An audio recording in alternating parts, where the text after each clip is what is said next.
우리가 지난주에는 슬기로운 교회 생활에 대해서 같이 살펴봤죠. 핵심은 두 가지였습니다. 첫째, 게으르지 않고 열심히 자기 몫의 수고와 땀을 흘리는 것. 둘째는 형제의 옛사람을 보지 않고, 그러니까 그의 얄미운 것, 짜증나는 것, 그런 거 보는 게 아니라 그리스도 안에서의 새 사람, 주님 안에서 세워갈 그의 참모습, 간간히 보이지만 그에게서 있는 그 진실하고 착실한 참 순한 그 마음, 우리가 이걸 선택해서 바라보는 것, 이게 우리가 슬기로운 교회 생활의 중요한 것이다 그랬었죠. 자, 이번 주는 이어서 우리 그리스도인이 그렇다면 이 세상에서는 어떻게 살아갈 것인지, 이 슬기로운 사회생활에 대해서 같이 살펴보겠습니다. 우리 본문 같이 읽겠습니다. 로마서 12장 14절부터 21절까지 자, 번갈아 읽겠습니다. 너희를 박해하는 자를 축복하라. 축복하고 저주하지 말라. 즐거워하는 자들과 함께 즐거워하고 우는 자들과 함께 울라. 서로 마음을 같이하며 높은 데 마음을 두지 말고 도리어 낮은 데 처하며 스스로 지혜 있는 체 하지 말라. 악에도 악을 악으로 갚지 말고 모든 사람 앞에서 선한 일을 도모하라. 할 수 있거든 너희로서는 모든 사람과 더불어 화목하라. 내 사랑하는 자들아, 너희가 친히 원수를 갚지 말고 하나님의 진노하심에 맡기라. 기록되었을 때 원수 갚는 것이 내게 있으니 내가 갚으리라고 주께서 말씀하시니라. 네 원수가 줄이거든 먹이고 목마르거든 마시게 하라. 그리함으로 내가 숯불을 그 머리에 쌓아 놓으리라. 악에게 지지 말고 선으로 악을 이기라. 예. 자, 우선 이 말씀을 듣는 대상인 이 14절의 너희, 이 너희가 누구인지 이 출발점을 우리가 놓치면 안 됩니다. 이거는 지금 일반 세상 사람들의 윤리 도덕적인 그런 항목들, 원수 갚지 말고 순하고 착하게 살자, 그런 비현실적인 이런 공자님 말씀을 나열하고 있는 게 아닙니다. 이 말씀을 듣고 있는 너희, 즉 그 당시 로마 교회의 그리스도인들, 그리고 오늘날 이 말씀을 듣고 있는 우리 그리스도인들이 과연 누구인지, 이 출발점을 우리가 언제나 기억해야 합니다. 우리는 하나님의 사랑하심을 입은 하나님의 이스라엘입니다. 이게 로마서 1장부터 11장까지 우리가 그렇게 차곡차곡 봐왔던 얘기죠. 하나님께서는 우리가 아직 나지도 아니하고 무슨 선이나 악을 행하지도 아니한 때에 이미 우리를 택하셨고 사랑하셨습니다. 예수 그리스도께서 십자가에서 우리의 죽음을 대신 당하셔서 우리를 죄와 죽음에서 구원하셨고, 지금 우리 안에는 예수 그리스도의 생명, 영원한 생명이 있습니다. 우리는 죽어도 살며 영원히 삽니다.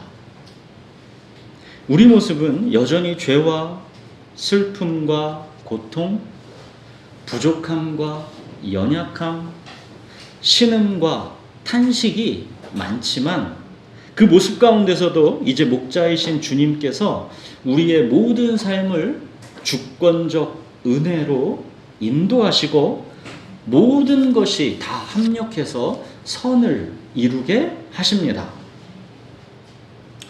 주님이 목자시다라는 내 삶이 왜 이것뿐인가? 그런 의심과 낙심이 세월을 지나가면서 이제 점점 찬송과 경배로 변해갑니다. 우리는 그렇게 앞이 보이지 않고 이해되지 않는 우리 삶의 현실을 살아가며 이제 점점 귀로만 듣던 하나님을 눈으로 보게 됩니다. 여러분, 이게 단시간에 이루어지지 않습니다. 아마도 우리는 마지막 주님 품에 안길 때쯤 되어야 주님, 이거였군요, 그렇게 하게 될지 모릅니다. 즉 주님 안에서 우리 믿음이 자라가고 관계가 깊어져 가는 이 삶의 과정, 우리가 주님을 만나게 되는 것을 소망하는 이 소망함이 깊어져 가는 과정, 이 과정 자체가 사실은 우리의 삶의 목적인 것입니다. 이렇듯 처음부터 마지막까지가 다 하나님의 이 주권적 은혜와 사랑 속에 있는 우리들은 그렇다면 세상에서 어떻게 살 것인가, 그걸 말하는 겁니다.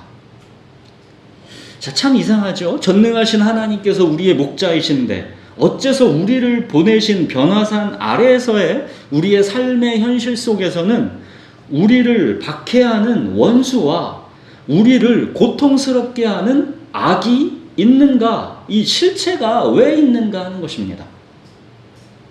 여러분, 우리 그리스도인이 부활 소망을 안고 살아가는 이 땅에서의 죄와 슬픔과 고통의 이 삶의 현실, 이 현실 감각을 우리가 놓치면 안 됩니다. 이건 분명히 있는 현실입니다. 우리 각자에게 놓여진 삶의 자리, 우리가 다 이해할 수 없습니다.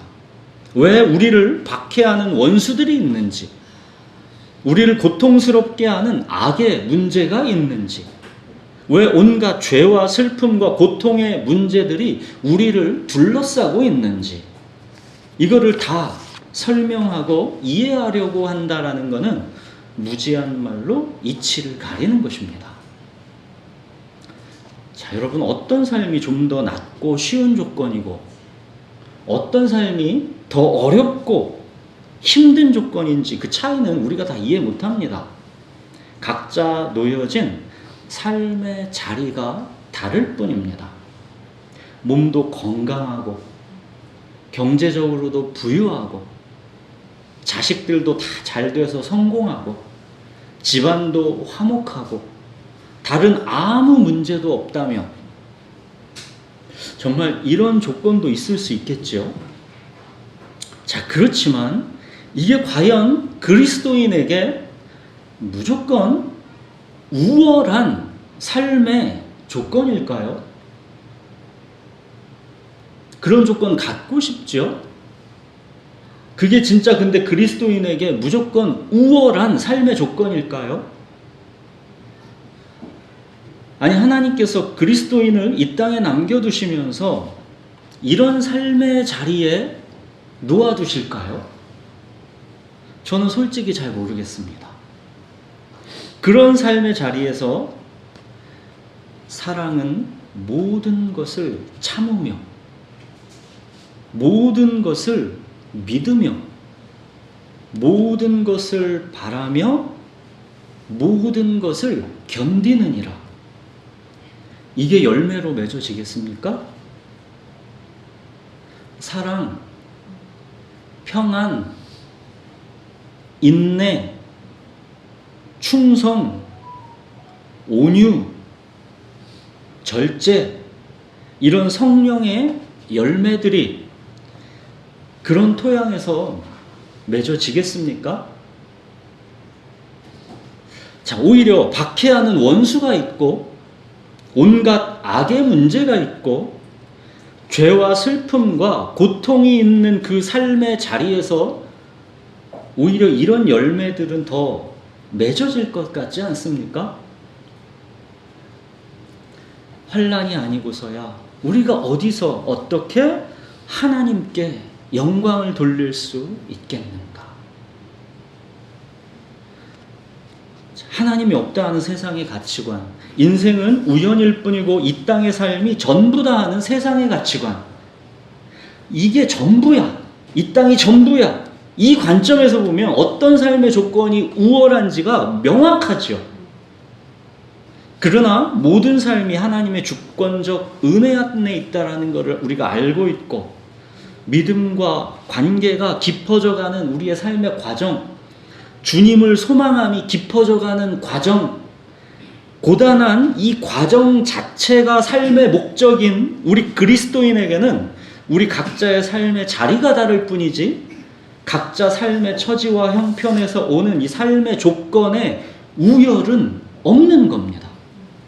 삶의 조건에서 우열이 있다라고 여기는 것, 저게 이거보다 낫다고 여기는 것, 이거는 무지한 말로 이치를 가리는 것입니다. 환난이 아니고서야 우리가 어디서 어떻게 하나님께 영광을 돌릴 수 있겠는가? 자, 우리 각자의 삶의 자리, 그 어렵고 힘들고 복잡한 이 삶의 현실에서의 인내와 연단, 그것이 우리에게 필요하기 때문에 주어져 있는 겁니다. 그래서 우리는 삶이 어렵고 힘들고 복잡하지만 때로는 죄와 슬픔과 고통에 허덕이기도 하지만 주님이 나의 목자시라 부족함이 없다 고백하게 되는 것입니다.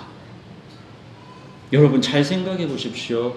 우리 각자의 삶의 처지와 형편, 이 삶의 자리라는 이 밭이 없으면 하나님의 말씀이라는 씨는 그 살아있다라는 게 증거될 수가 없는 것입니다. 그래서 우리의 삶은 어렵고 힘들고 복잡하지만 소중한 것입니다. 이 말씀이라는 씨는 우리의 삶이라는 밭에서 심겨져서 열매를 맺는 것이기 때문입니다. 우리 각자의 삶에 담겨져 있지 않은 말씀은 그냥 지식이고 관념일 뿐입니다. 주는 나의 목자시니 내게 부족함이 없으리로다. 이 말씀을 누가 모릅니까? 그러나 이 말씀이 살아있다라는 것은 이게 그냥 지식과 관념이 아니다. 진짜 살아있는 하나님의 말씀이라는 것은 우리 각자의 삶을 통해 증거되는 것입니다. 우리의 삶이 말씀이 살아있다라는 것을 증거하는 그 증거품인 것입니다. 사랑하는 여러분, 변화산 위에서의 하나님의 말씀이 있습니다. 변화산 아래에서 우리 각자에게 주신 삶의 자리가 있습니다. 우리 각자의 삶의 자리가 결코 만만치가 않죠. 그러나 말씀이 살아있다라는 것은 다른 어디가 아니라 바로 어렵고 힘들고 복잡한 그 삶의 자리, 거기에서 말씀은 살아있게 되는 것이고 거기에서 말씀이 증거되는 것입니다. 자, 오늘 본문은 변화산 아래 이 세상에서 우리가 살아가는 삶의 현실, 우리 각자의 그 삶의 자리에서 너희는 이렇게 살아가라 하시는 말씀입니다. 자, 이제 한 구절씩 한번 보겠습니다. 14절부터 한번 보십시오. 너희를 박해하는 자를 축복하고 저주하지 말라. 처음부터 숨이 턱 막히죠.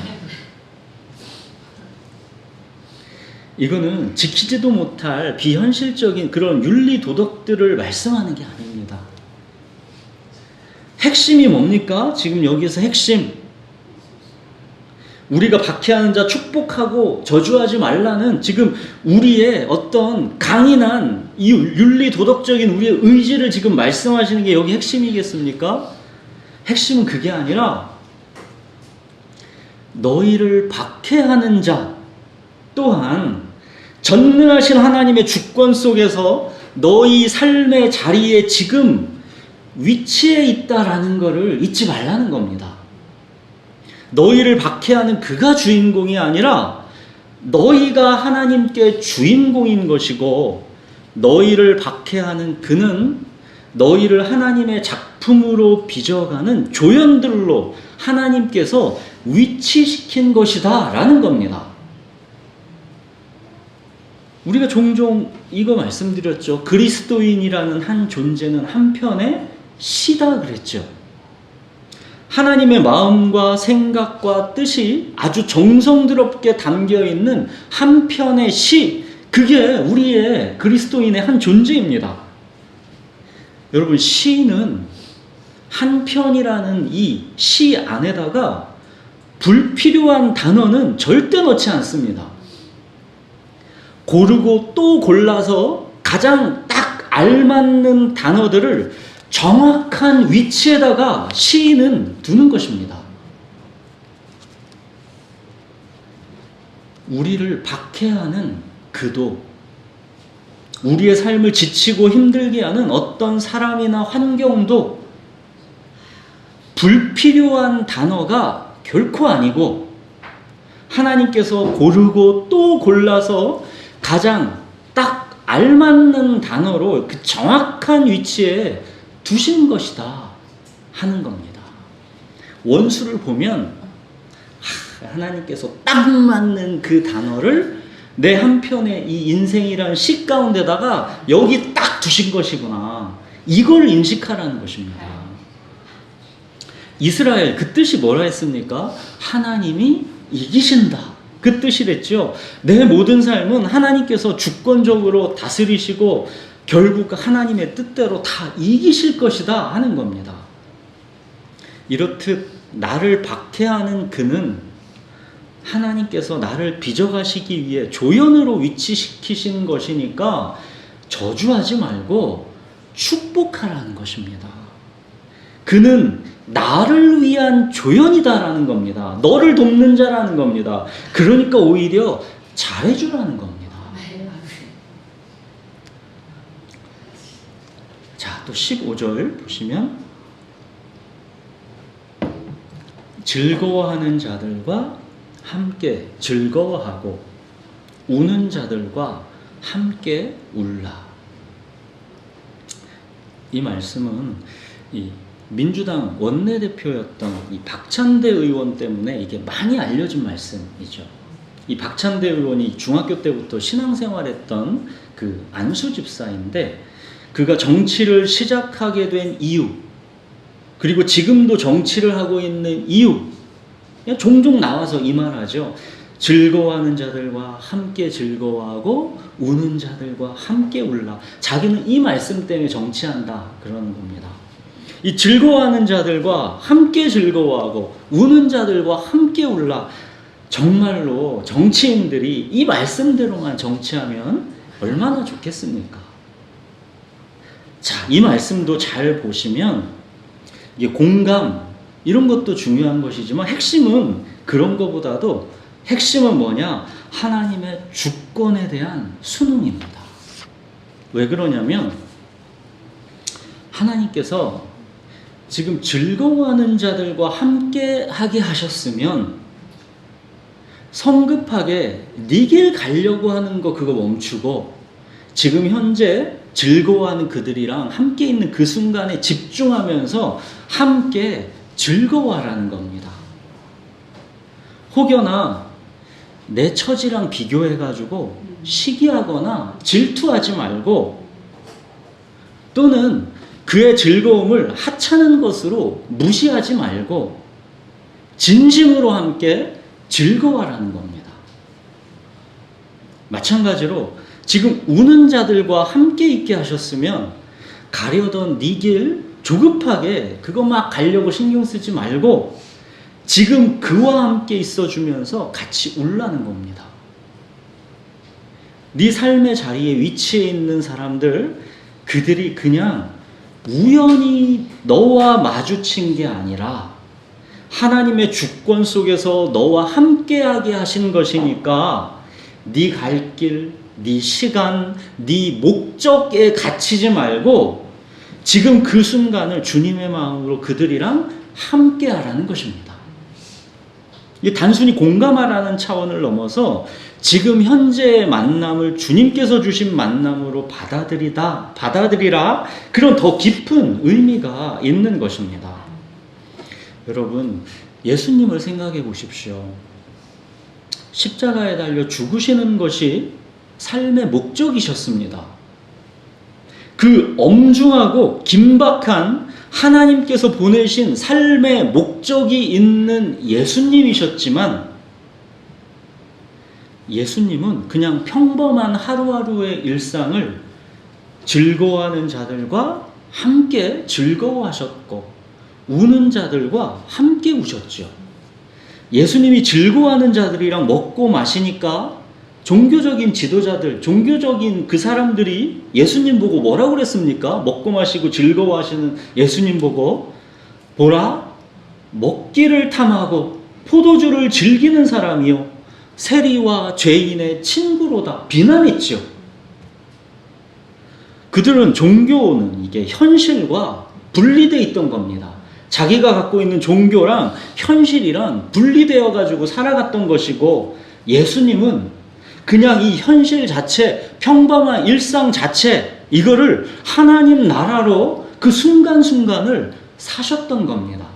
매 순간 만나는 그 사람들, 이거가 다 우연이 아니라 하나님 나라에서 하나님의 주권 속에서 나에게 다 위치시킨 분이다라는 거를 다 받아들였다라는 것입니다.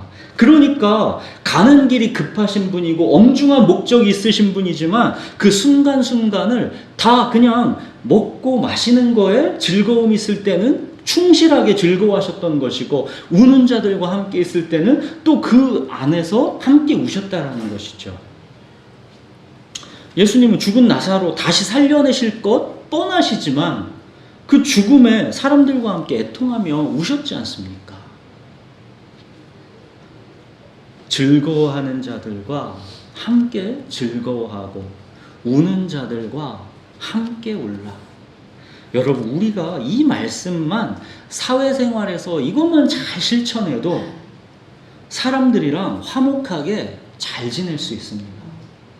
이것만 잘해도 사회생활에 거의 모든 문제는 없습니다.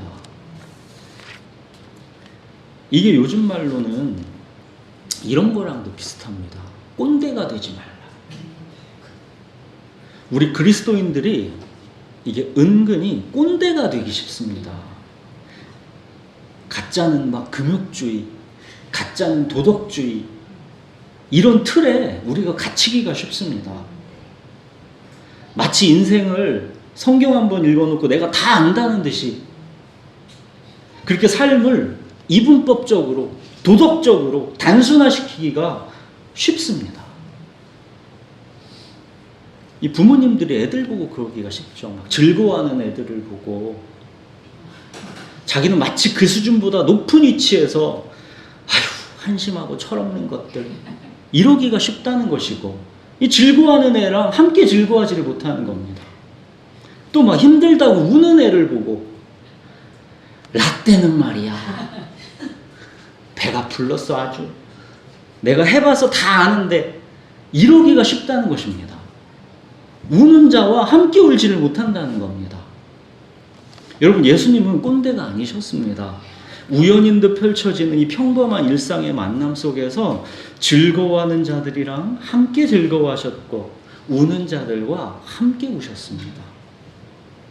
꼰대가 되지 마시고 평범한 일상의 만남들 속에서 즐거워하는 자들을 만나면 가던 길 딱 멈추어 서서 함께 진심으로 즐거워하시고, 우는 자들을 만나면 또 가던 길 딱 멈추시고 함께 진심으로 우십시오. 자, 또 이제 16절 보시면 서로 마음을 같이하며 높은 데 마음을 두지 말고 도리어 낮은 데 처하며 스스로 지혜 있는 체 하지 말라. 이게 무슨 말이냐면, 이 직장 생활에서 이런 경우가 참 많은데 친구들 관계도 이러기가 쉽죠. 뭐냐면 이 세상 사람들은 이 주류들, 핵인싸들 여기랑 어울리려고 엄청 노력합니다. 애씁니다. 사회생활 해보시면 이게 뭔지를 다 아시죠. 높은 사람들이랑 가까우려고 하고 뭔가 영향력 있는 사람들이랑 친해지려고 하고, 이것들이 세상 사람들의 살아가는 삶의 방식입니다. 너희는 그러지 말라는 겁니다. 도리어 낮은 데 처하라 그러죠. 낮은 데, 비주류들, 잘 어울리지 못하는 아싸들이랑 기꺼이 함께하면서 그들과 함께 있으면, 하나님께서 자리를 주셨으면 주변에 그 사람들이랑 함께 어울리라는 겁니다. 남들 다 핵인싸들이랑 막 바쁘게 돌아다녀도 너희는 비주류 아싸들이랑 함께 있게 하셨으면 그들이랑 함께 즐거워하고 함께 울라는 겁니다. 이게 바로 낮은 데 처하라는 말씀입니다. 스스로 지혜 있는 채 하지 말라는 겁니다. 예수님은 세리와 창녀들, 죄인들의 친구셨죠. 하나님의 아들이신 예수님께서 이러셨는데 우리는 얼마나 더 마찬가지냐는 것이죠. 핵심은 뭐예요? 하나님께서 우리에게 함께하게 하신 그가 누구일지언정 그 함께 하신 거를 네 판단, 네 눈으로 사회적 기준으로 높낮이로 가리지 말라는 겁니다. 자, 또 17절부터 이건 쭉 한번 20절까지 한번 제가 보겠습니다. 아무에게도 악을 악으로 갚지 말고 모든 사람 앞에서 선한 일을 도모하라. 할 수 있거든 너희로서는 모든 사람과 더불어 화목하라. 내 사랑하는 자들아, 너희가 친히 원수를 갚지 말고 하나님의 진노하심에 맡기라. 기록되었으되 원수 갚는 것이 내게 있으니 내가 갚으리라고 주께서 말씀하시느니라. 네 원수가 줄이거든 먹이고 목마르거든 마시게 하라. 그리함으로 네가 숯불을 그 머리에 쌓아 놓으리라. 이게 다 같은 맥락이죠. 뭐냐면 하나님의 주권을 신뢰하라는 겁니다. 네 원수는 주인공인 너를 작품으로 빚어가기 위해서 등장한 것이니까 하나님께서 맡기신 주인공인 너의 삶, 너의 연기를 원수 때문에 망치지 말라는 겁니다. 하나님께서 너에게 맡기신 너의 삶이 있고 너의 삶에 연기가 있는데 조연으로 그 연기 도우려고 해놨는데 그 원수 때문에 주연인 네 삶을 망치지 말라는 겁니다. 이 박해한 원수들이 아니면 내가 어디서 어떻게 하나님께 영광을 돌리겠는가 하라는 겁니다. 내가 어찌 거친 파도 속에서 주님 한 분만으로 평안하고 만족한 이 믿음의 삶, 이 멋진 삶을 연기를 이걸 펼칠 수 있겠는가 하라는 겁니다. 이게 아니면, 이 토양이 아니면 내가 어떻게 이 멋있는 연기를 펼칠 수 있겠느냐라는 것이죠. 여러분, 모든 드라마, 영화 다 보십시오. 뭐 대장금, 좀 오래된 드라마지만 그 대장금 이영애였나? 그 사람이 주인공이죠. 근데 거기를 박해하는 수많은 조연들이 있죠. 핵심은 근데 대장금이잖아요.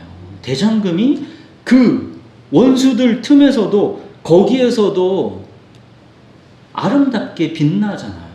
근데 이 원수들이 아니면 대장금이라는 그 주인공의 삶이, 주인공의 연기가 아름답게 빛날 수가 없죠. 그러니까 조연들이 있는 겁니다. 원수들, 악인들이 있는 겁니다. 근데 촬영 끝나면 잘 놀죠. 같이 원수들이랑 같이 밥도 먹고 고맙다고 하고 연기 잘 부탁한다고 하고. 출연료를 누가 더 많이 받아요? 거기서 왕으로 나오는 조연보다 거기에서 그냥 그 대장금이 거기에서는 위치나 신분이 낮아도 촬영 끝나면 신분은 하늘과 땅입니다. 우리의 삶의 현실이 주님 안에서 우리 그리스도인의 삶의 현실이 전혀 다르다라는 것을 너희가 반드시 인식하라는 겁니다. 우리에게 둘러싸인 이 모든 삶, 이 모든 거를 합력해서 다 선으로 만들 것이니까 너는 나를 믿고 너의 삶, 너의 연기를 펼치라는 겁니다. 자, 21절 마지막에 악에게 지지 말고 선으로 악을 이기라. 오늘 본문 전체 말씀이 선에게 지지 말고, 악에게 지지 말고 선으로 악을 이기라. 이 말씀에 다 요약되어 있는 거죠. 선으로 악을 이긴 사람. 악한 환경에도 불구하고 하나님을 믿고 현재의 삶을 믿음으로 살아낸 사람. 그 대표적인 성경 속의 인물 기억나는 게 누굽니까? 그쵸? 우리 현석자매님 요셉이죠. 요셉. 여러분, 요셉이 자기 인생이 마주한 악, 그 인생 속에서 요셉은 진짜 거대한 악을 마주하죠. 이 억울함과 고난을 그가 어떻게 해석합니까? 그 원수 같은 형들을 보고 그러죠. 당신들은 나를 해하려 하였으나 하나님은 그것을 선으로 바꾸사 오늘과 같이 많은 백성의 생명을 구원하게 하시려 하셨나니. 요셉은 자기 인생이 전능하신 하나님의 주권 속에 있다는 것을 믿은 겁니다. 여러분 잘 생각해 보십시오. 야곱의 가족들이 그들이 살던 가나안을 떠나서 요셉이 총리로 있는 이 이집트로 다 넘어와서 400년을 살게 되죠. 요셉이 총리로 있는 이 이집트로 400년을 살게 됩니다. 근데 이거는 요셉이 나기도 전에 이미 증조 할아버지였던 아브라함이 그죠? 있던 그때 하나님께서 이미 아브라함에게 하셨던 말씀입니다. 여호와께서 아브라함에게 이르시되 너는 반드시 알라 네 자손이 이방에서 객이 되어 그들을 섬기겠고 그들은 400년 동안 네 자손을 괴롭히리니. 이 가나안을 떠나서 이방 땅에서 400년을 살게 되는 것은 이미 아브라함에게 하나님께서 말씀하신 내용입니다. 자, 하나님의 계획 속에서 요셉의 인생, 요셉의 그 삶의 자리에 하나님께서 억울한 일과 원수들 두셨죠. 즉 자기를 미워해서 노예로 팔아버린 진짜 그런 끔찍한 형들, 또 그렇게 팔려갔더니 자기에게 이제 성폭행을 누명을 씌워가지고 감옥으로 가게 한 보디발의 아내가 있었죠. 또 그래 감옥에서 막 있는데 거기서 술 맡은 관원장에게 그 꿈을 해석해서 풀어줘가지고 좋은 일로 그렇게 했는데 그 사람이 요셉을 잃어버렸죠. 요셉을 풀어주지 않고 다 까먹었습니다. 자기 풀려나고 잘됐다고. 그렇게 2년 동안 자기를 구해준 은혜도 모르고 요셉을 잊었다가 이제 바로왕의 꿈 해석 사건이 이제 생기고 나서야 요셉을 기억하게 됐죠. 그래서 그 술 맡은 관원장, 그게 이제 풀어주는 거지 않습니까? 그들을, 이러한 요셉의 원수들을 요셉의 삶에다가 두신 것이죠. 그 상황에서 요셉은 요셉의 일을 한 거고, 원수들은 원수의 일을 한 거고, 하나님은 하나님의 일을 하신 겁니다. 이것 속에 원수들이 아니면 여기까지 어떻게 갑니까? 그 단계가 요셉의 형들이 아니면 요셉이 어떻게 팔려갔고 거기에서 보디발의 아내에 그 누명 씌우는 게 아니면 어떻게 또 감옥에 들어갔고 이게 다 그렇게 가는 거잖아요. 여러분 우리는 성경에서 이 전체 이야기를 다 알죠. 다 볼죠. 이게 전지적 작가 시점에서 우리가 보니까 이게 다 보이는 거죠. 이래서 이렇게 됐고 이렇게 됐고 요셉이 이렇게 됐고 다 보이죠. 요셉의 인생이 하나님의 전체 그림에서 어떤 위치를 차지하고 있는가가 우리는 다 보입니다. 성경을 보니까. 근데 요셉 자체는 어떻겠습니까? 그 자기 삶을 지금 연기로 주인공으로 펼치고 있는 요셉, 등장인물인 이 요셉은 어떻게 했냐는 겁니다. 우리는 전지적 작가 시점에서 이게 다 보이니까 이게 지금 이렇게 돌아가고 있는다라는 큰 그림이 보이는 거지만 그 등장인물 자체인 요셉이라는 인생을 놓고 보면 자기는 그 무대에서 그게 어떻게 돌아가는지를 이게 어떻게 합니까? 앞이 보이지 않고 이해되지 않는 그 삶의 현실을 살아가면서 그 그림이 다 보였겠습니까? 안 보이죠. 그냥 안 보이는데 믿음으로 한 걸음 그냥 가까스로 나아가는 것이고 이해되지 않는데 또 한 걸음을 가까스로 살아내는 겁니다. 그게 요셉의 삶이죠. 여러분 이게 하나님의 손에 붙들린 우리 그리스도인의 삶인 것입니다. 시편 105편에서 요셉의 인생을 그러죠. 그가 한 사람을 앞서 보내셨으며 요셉이 종으로 팔렸도다. 그의 발은 착고를 차고 그의 몸은 쇠사슬에 매였으니 곧 여호와의 말씀이 응할 때까지라. 그의 말씀이 그를 단련하였도다. 단련되는 그 등장인물인 요셉 자체는 이걸 모릅니다. 자기가 어떻게 단련되고 있고 어떤 길로 가고 있는 건지를. 이거는 작가이신 하나님만 아시는 것이죠. 그 등장인물, 그 이야기 속에다가 심어놓고 연단시켜 가시고 단련시켜 가시는 거는 오직 하나님만이 아시죠. 우리는 그냥 믿음으로 그냥 한 걸음씩 가는 거일 뿐입니다. 사랑하는 여러분, 우리 각자의 삶의 자리는 하나님께서 우리를 작품으로 빚어가시는 무대인 겁니다.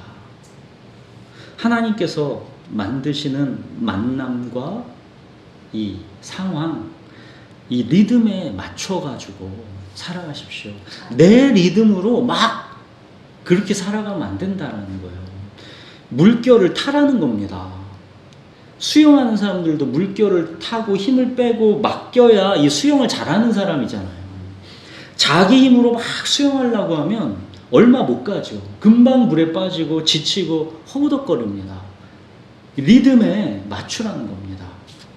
내 갈 길과 내 생각에 갇혀서 현실이랑 분리돼서 동떨어지지 말고 지금 만나는 사람, 지금 나누는 대화, 여기에 집중하면서 지금 현재를 살아가라는 겁니다. 지금 현재를 살라는 겁니다.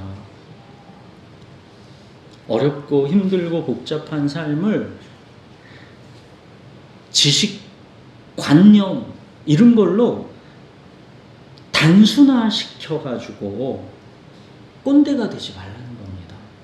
삶이 얼마나 어렵고 힘들고 복잡하고 진짜 신비로운 건데 이걸 마치 내가 다 안다는 듯이 이건 이렇고 저건 저렇고 어떤 하나의 틀에다가 딱 빼맞춰가지고 이게 삶이지 그러지 말라는 겁니다. 그래가지고 이제 즐거워하는 자들 만나게 하시면 같이 즐거워하고 우는 자들 또 만나게 하시면 함께 울고 그런 삶으로 그렇게 주님께서 주시는 리듬에 니네 삶을 맞추라는 것. 이게 첫 번째 슬기로운 사회생활의 핵심이라는 것이고 두 번째는 박해하는 원수가 있더라도 주인공인 여러분의 삶, 여러분의 연기를 원수들 때문에 망치지 말라는 겁니다. 그들은 나의 삶, 나의 연기를 돕는 조연들이라는 겁니다.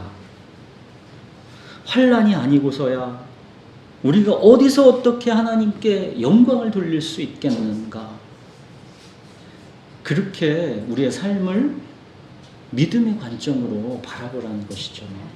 사랑하는 여러분, 우리가 하나님의 사랑하심을 입은 이스라엘이다라는 이 처음에 얘기했던 오늘 첫말 너희는 지금 누구에게 하는 말인지 그 출발 이거 놓치지 말라는 거예요. 핵심은 너희는 하나님의 사랑하심을 입은 하나님의 이스라엘이라는 것, 이 정체성, 이 자존감을 잊지 마시라는 겁니다.